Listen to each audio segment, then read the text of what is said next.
National Broadcasting Company presents Dick Powell as Richard Diamond, private detective.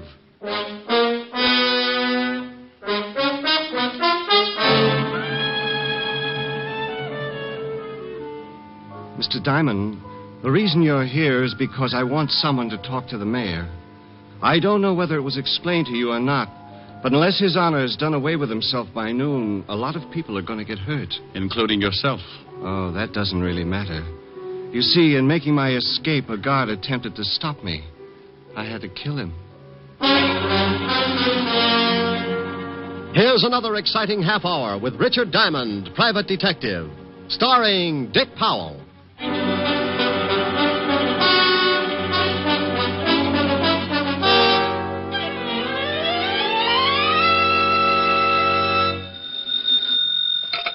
Diamond Detective Agency. There's no corpse like an old corpse. Oh, Rick, that's awful. Yeah, but what am I going to do? I can't be witty and handsome at the same time. Well, don't be greedy. Just concentrate on one of them. Oh, you're pretty nothing today. Why don't you come on over and we'll both try and improve? Shame on you. You know I've got to work. Oh, have you got a client? Well, not yet, but I've set bear traps all the way down the hall. Well, now that's silly. How can you be sure you'll catch a client? Well, I can't be, but, I get so lonesome up here with no one to talk to. It's fun setting broken legs. You're impossible. Diamond. Oh, my gosh. What's wrong, Rick? Those traps.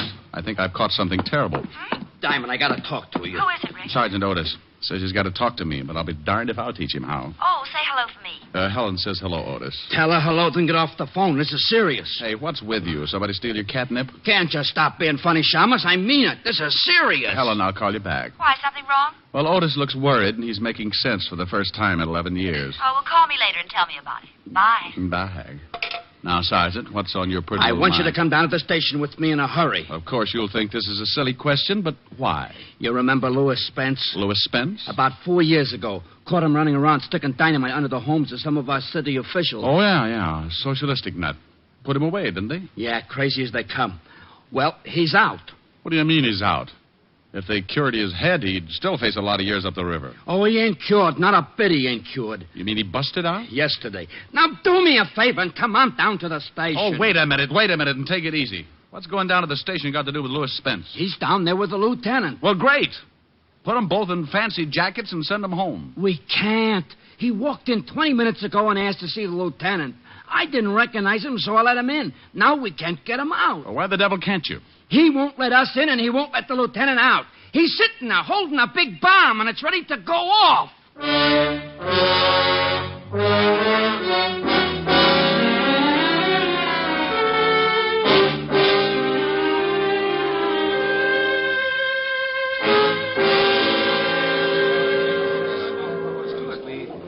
Well, it looks like a convention. Everyone's trying to think of something to do. Why is Spence doing this? What's he going to do? Just sit in there? You'll really get a boot out of this, Shamus. If the mayor don't jump off the top of the city hall by noon, Spence blows up the whole 5th precinct. What? That's right. Hey, Otis, get Diamond in there. It's 11 o'clock. Hello, Charlie. Hello, Rick. What do you mean, get me in there? Didn't you tell him, Otis? No, I ain't had time. Well, come on. Why me? What do you want me in there for? Spence wants someone Levinson can give direction to. He says no cop. Levinson buzzed out and told us to get hold of you. Okay. Wait a minute. Talk to the lieutenant on the intercom. Spence won't know who's walking through the door and maybe blow the whole joint up. Otis, you amaze me. Oh, I ain't so smart. It was Spence's idea. Come on. Here. Go ahead. Walt? Rick, Yeah. wait a minute. Diamond's outside now. Okay? Tell him to come in. But just him. Anyone else? Okay. Rick, come on in, but no one else. All right. Otis, stick right here. I may want to talk to you. Sure. Diamond. Yeah? Nothing. You're so right. Hello, Rick. Walt? This is Mr. Louis Spence, Rick. Mm-hmm. How are you, Mr. Diamond? What's the matter, Spence? You want an early 4th of July? Rick. You think I'm kidding, Mr. Diamond? You think I'm not serious about this thing? Is that the bomb?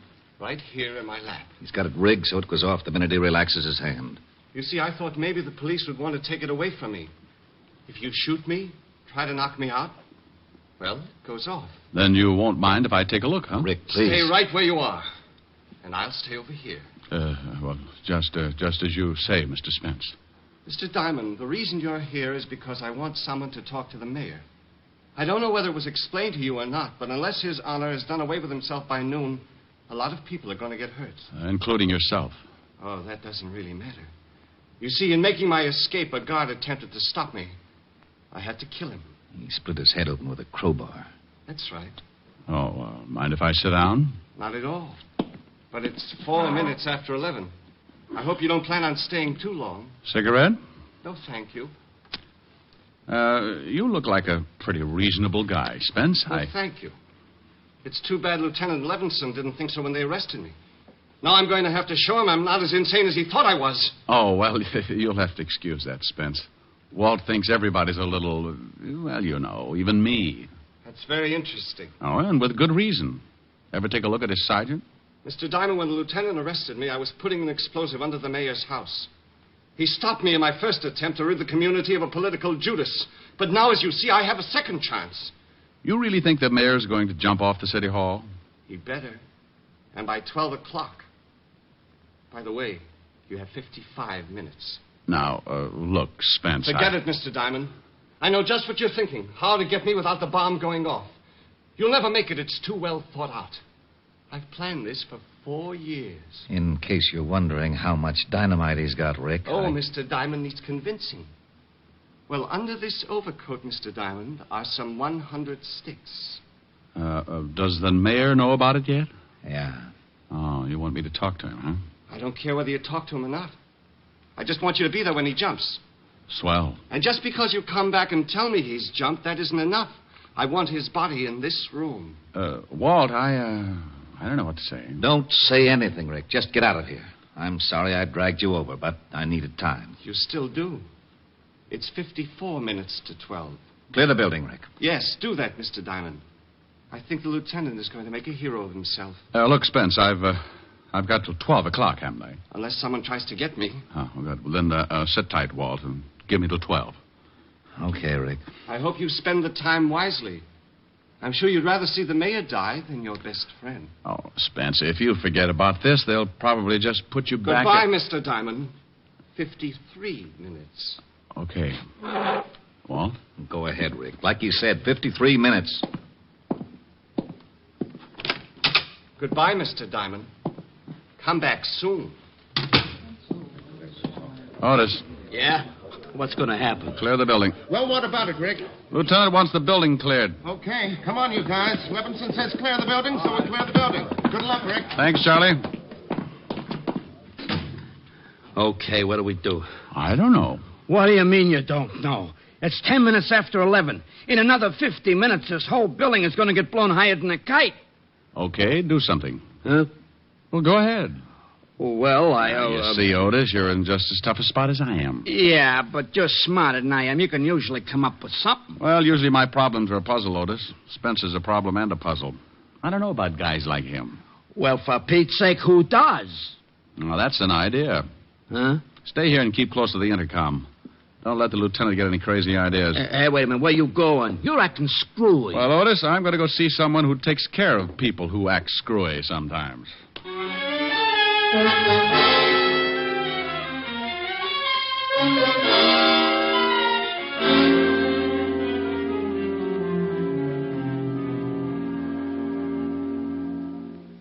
Well, that's the story, George. You're a psychiatrist. What do I do now? Well, we solved your problem with that little blonde dancer in Flatbush. Maybe we can do something about this. Of course, she didn't have 100 sticks of dynamite. Oh, she didn't, huh? What do you think I talked about for 6 weeks on that couch over there? Look, George, this isn't anything like that. This is a real mess. Now, Rick, take it easy. It's only a mess because you're used to working with something that has a pattern. Maybe not at first, but you know there's one there and you set out and find it. But with Spence, you feel there's no pattern. Oh, there's a pattern, George. Just wait for 38 minutes, then duck. There's no possible way to get the bomb away from him without it going off? Now, the way he tells it, he only has to relax his hand. That's the way he tells it. Well, I'm not going to take the chance and call him a liar. If I only knew for sure just how that bomb worked, I could reason with him. Well, before you can reason with him, you've got to know something about him. And what do you know about Louis Spence? Arrested a couple of years ago for planting dynamite under the homes of some of our more prominent city officials. Found insane, sent to the state asylum, killed a guard, broke out, turned himself into a human bomb, and took a seat in the 5th Precinct Police Station. That's all? Well, isn't that enough? Well, I'll tell you what, Rick. I know Dr. Carroll at the state asylum. Suppose we give him a call and see what we can find out. You think it'll help? I don't know. It might.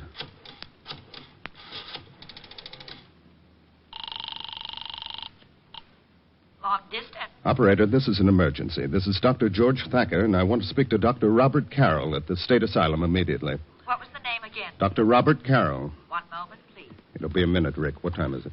25 after. You got another phone here, George? Yes, I've got several lines in the other office. Good, I'll make a call. Let me know when you get Dr. Carroll on the line. Operator, would you please hurry? I hate the use of the expression, but this is a matter of life and death. You're on my line, Rick. Use the other phone.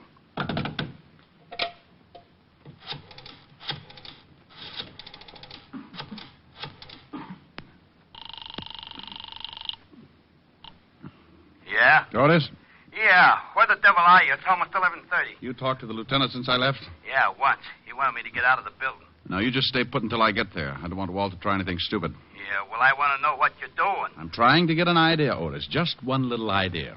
Trying to get an idea. I suppose you've been spending the last 20 minutes sitting in Central Park waiting for one to come to you. Rick, come in here and pick up the other phone. I've got Dr. Carroll on the line. Bye, Otis. I've explained the situation to him. I won't interrupt unless I think it's necessary. Fine. Hello, Dr. Carroll? Mr. Diamond? That's right. Now, Doctor, I really don't know what good this is going to do, but tell me everything you know about Louis Spence and as fast as possible. Well, first of all, he's an aggressive paranoiac with homicidal tendencies. Mm-hmm. He feels persecuted by society, or rather by those who help to govern society. Why does he feel this way? He believes in a great many things, all of which he thinks himself capable of achieving. Paranoiacs are frustrated to a point where they perhaps imagine themselves as capable artists or great scholars, such as in the case of Louis Spence, society being his Judascope. Pardon me for interrupting, Bob, but don't you think Spence is capable of doing this sort of thing? Oh, absolutely, George. You see, he's doing this whole thing purely because he enjoys the agony of it, but he's nonetheless ashamed. But what about the mayor jumping off the city hall, Doctor? Just to be ridiculous for the moment. What if His Honor did jump? Would Spence then give up the bomb? I doubt it. If the mayor jumped, it would give Spence a certain amount of satisfaction. But I still think he'd set the bomb off as a climax to his own cleverness and persecution. Pardon again, Bob. Any usual therapy that you used on Spence? Yes, as a matter of fact.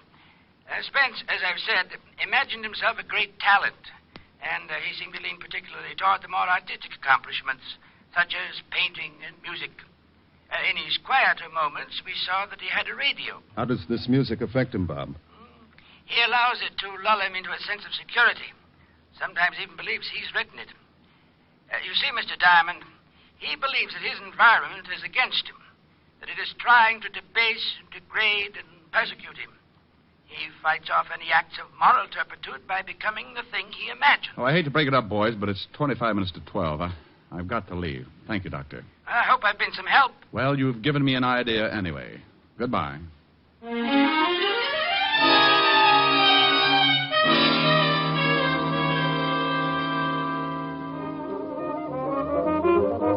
Miss. Just a minute, just 1 minute. I'll be right with you. Oh, look, I'm in a hurry. So you're in a hurry. So's everybody else. You'll have to wait until I'm through with this gentleman. Sweetheart. Now look. You look. Oh, a badge. Yeah, now this is police business. Got to be in a hurry. Is that clock right? Yeah, it's 11:45. 16 minutes to. All right, 16 minutes. You want to split hairs? No, I want a portable phonograph and quick. Okay. Here's one right here on the counter.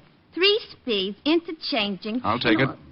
Okay, I'll go back to the storeroom and get you a new one. Forget it. I'll take this one. Look, mister, we got a policy here. I can't say you nothing off from the counter, supposing it don't work when you get it home. You'll hear about it. You see? That's just what I mean. Well, does it play now? Certainly, like everything. Listen. Oh, boy, that's Pete Rugelow's new arrangement. He's crazy. Okay. Don't dig it, huh? Give me a record by Debussy or Ravel. Oh, no wonder. Well, let's see. We got the Engulfed Cathedral by Debussy. No, something with a little more excitement. All right. I'll read him off. The Boosie or Ravel? Ravel. Mm-hmm. La Waltz, I guess. And we got Bolero. I'll take it. Which one? The Bolero. Okay. I'll have to play it for you. I've heard it. So what? It's another policy of the store. There might be an imperfection. Give me on the record. Hey, don't get so grabby. Now, look, dear. You want me to have you locked up for obstructing justice? Huh? Well, unless you give me that record and this machine, this one right here, I'm going to snap the cuffs on you and haul you down to headquarters. Oh. You want me to do that? Well, you can't. All right. What's your name? Well, take the machine and the record. Thanks. And charge it to Lieutenant Walter Levinson, 5th Precinct, Homicide Division. If it works, you get paid. If it doesn't, don't even bother sending over a repairman.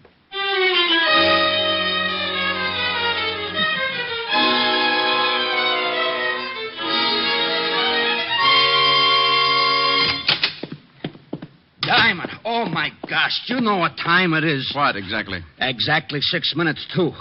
What the devil you got there? A photograph. A phonograph? You talked to Walt since I left? No. Now, what's the idea with a phonograph? Hunch, Otis. Maybe we can save this whole mess. Well, for Pete's sake, can I help? Sure you can, Otis. Now, take this machine in the other room and play this record. You know how it works? Well, I can find out. You got less than 5 minutes to find out, so make it good.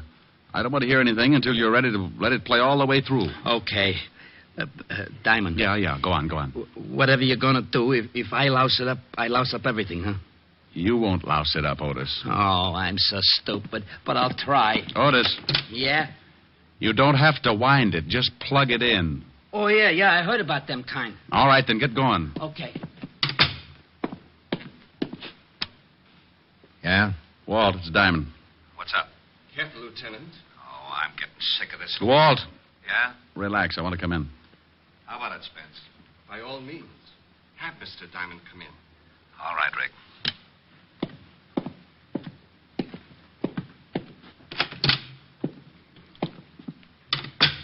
You have some news for me, Mr. Diamond? Well, in a way, yes. Mind if I sit down? Not at all. How do you feel, Walt? Dandy. I'm afraid the lieutenant is growing uncomfortable. It is getting late, isn't it, Lieutenant? Rick, I want you out of this building. This crackpot has What? been going... Wait a minute now. What did you Wait call a minute. me? Now, look, I've taken what enough... What does it make now at 12 o'clock? Well, sure it does. Why? Because the mayor may jump. What? Yes, he's locked himself in his office. They can't get him out. He just may jump. Really, Mr. Diamond? Well, what's the matter? I know the mayor won't jump, no matter how many people die when I release this trigger. I just want him to have to face it the rest of his life. I want everyone like me that his kind won't let fulfill their potential talents to realize what a Judas he really is.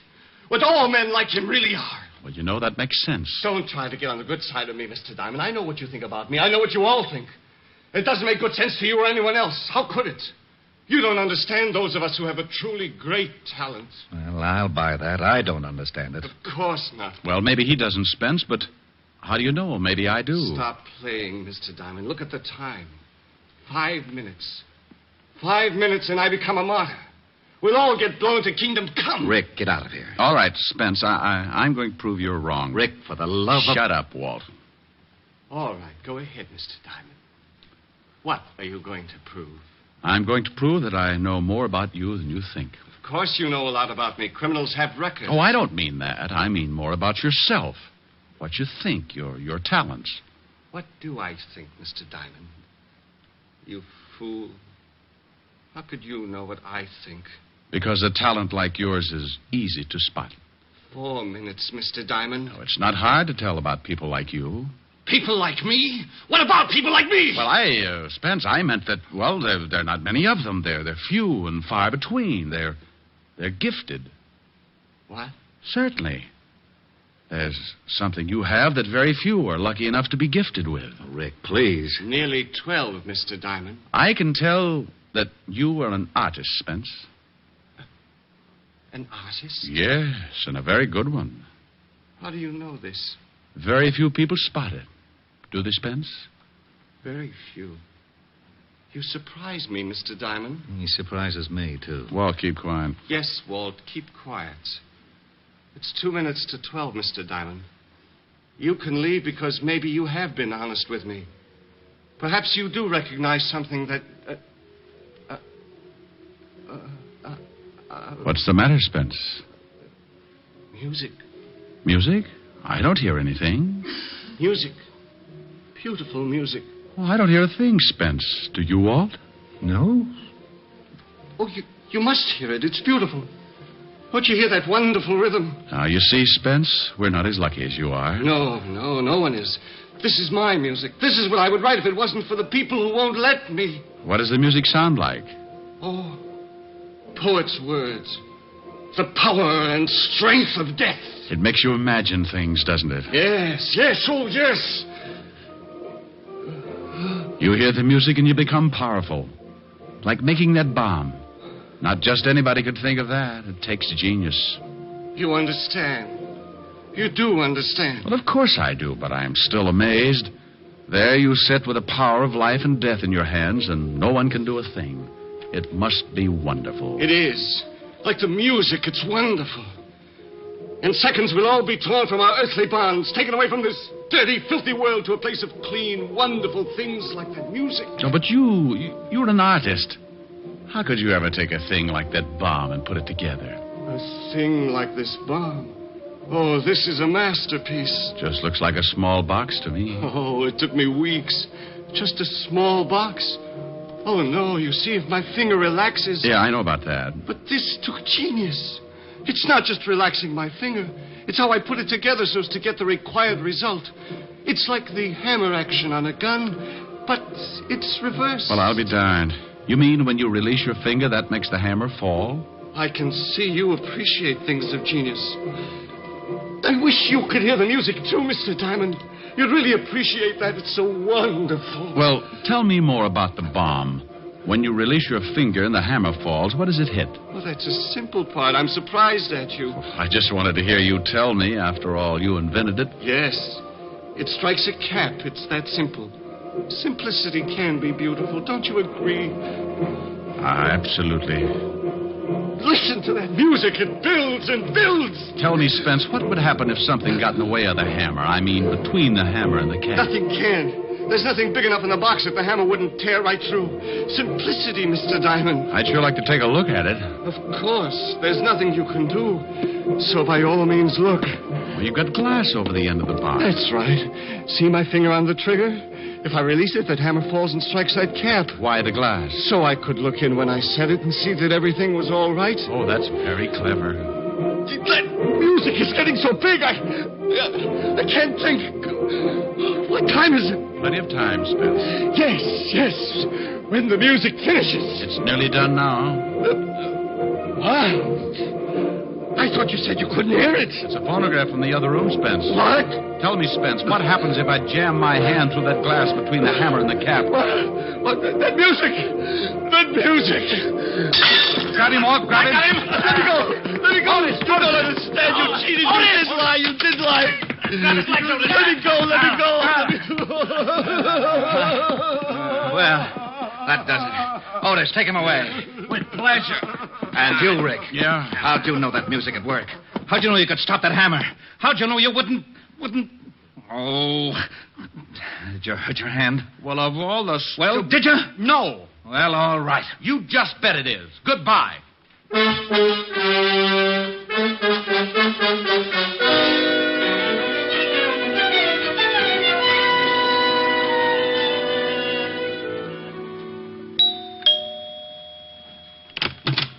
Hi. Rick, what are you doing here? Well, now, that's nice.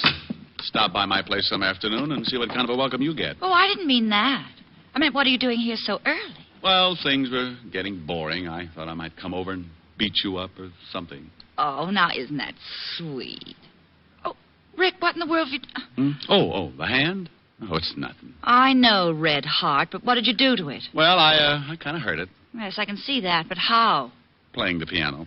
Oh, how could you hurt your hand playing the piano? Well, you know how I live my songs. Mm-hmm. Well, truthfully, I was singing The Brother of the Wild Goose, and I got to that part about a wandering foot or a heart at rest, and while I was trying to make up my mind, my heart was resting, but my foot wandered up on the keyboard and stepped on my hand. And stepped on your hand. That's exactly what happened, yeah. Well, I think you've got that bandage on just so you won't have to sing anything. Honey, have you ever seen me not want to sing? Well, sometimes it's a struggle.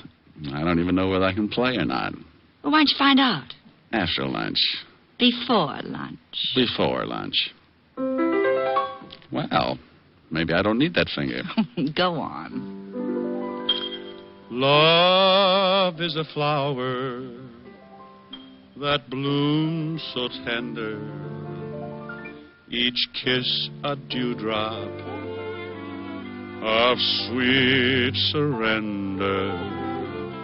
Love is a moment of life enchanting. Let's take that moment that tonight is granting. There's no tomorrow when love is new. Now is forever when love is true. So kiss me and hold me tight. There's no tomorrow. There's just tonight. You like that? So pretty. Well, thank you. Oh, that reminds me. We're having spaghetti for lunch. Oh, good.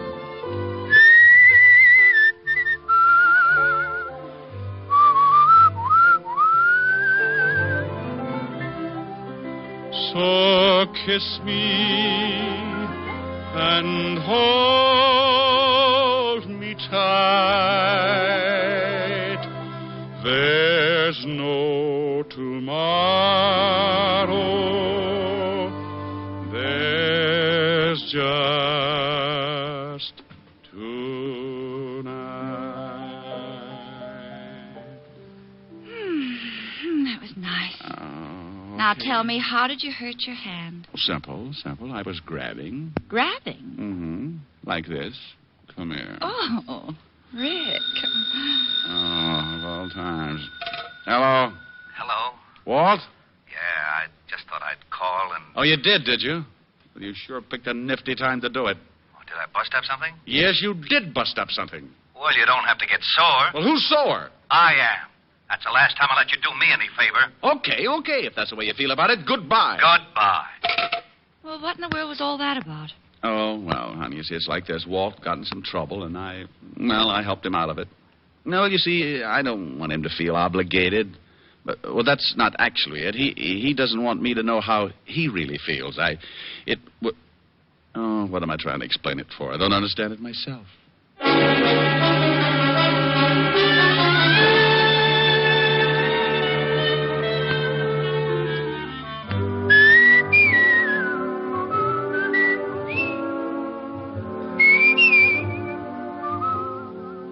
You have just heard Richard Diamond, Private Detective, starring Dick Powell. Ed Begley played Lieutenant Walt Levinson. Also in the cast were Wilms Herbert, Francis Robinson, Stanley Waxman, Cynthia Corley, and Paul DeBob.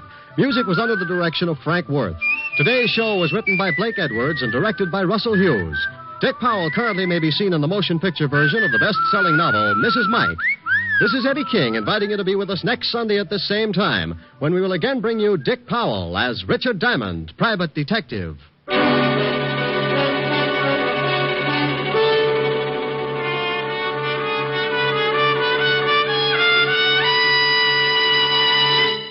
There's more great listening in store for you today on NBC. You'll hear the hilarious Phil Harris and Alice Faye show. And this evening on Theater Guild on the Air, Gertrude Lawrence and MacDonald Carey will star in Lady in the Dark. Next, hear guest star Deborah Alden on The Harvest of Stars on NBC.